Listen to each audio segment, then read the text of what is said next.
So it's great to hear it's great to hear about your background. And I also want to ask you because when we spoke earlier in the week, you were in Costa Rica, and I think it's great for advisors to hear about personal travel experiences, especially right now.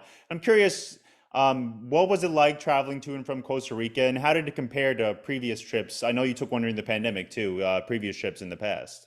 Yeah, so I think pretty much the paperwork was the biggest pain kind of in traveling a year ago to Costa Rica and even last June. Now, if you're vaccinated, the form's very easy to fill out. It was difficult kind of 6 months ago because you had to have the insurance and so forth. So now if you're a vaccinated traveler, it's super easy.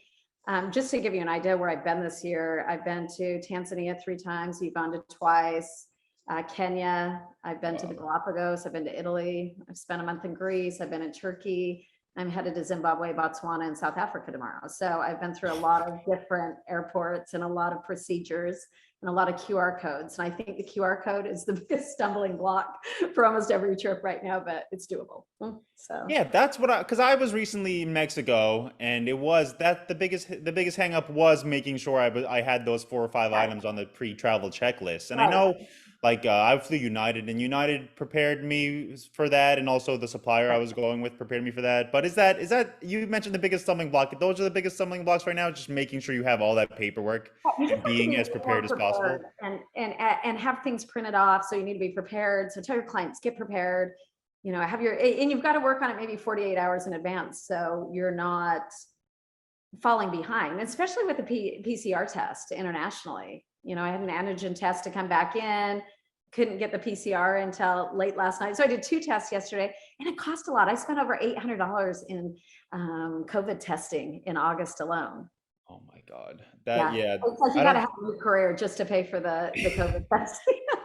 Yeah, that I know, and again, I know there's like there's resorts, there's particular resorts and suppliers who will take care of that for you. But I think that's a lot of consumers don't realize that the people who are now traveling more often than not, which I know a lot of advisors on this call are constantly traveling too. There is an extra cost now to make sure you're safe and make sure you're abiding by all the requirements. But here's what I say about it, Dan. It's to you guys' benefit because now there is a lot to do, and so now they're coming to you because you're going to guide and direct them with that. So on one hand, I'm complaining about it, but on the other hand, I'm like, it's complicated enough that people need advice for that. So Yeah, I know. I know when I was coming in through customs, especially going to Mexico, there was a lot of people getting offline because they had to fill out their forms on their phone and they didn't realize they had the QR codes you spoke about too. So advisors are needed more than ever, just like you said. exactly, exactly.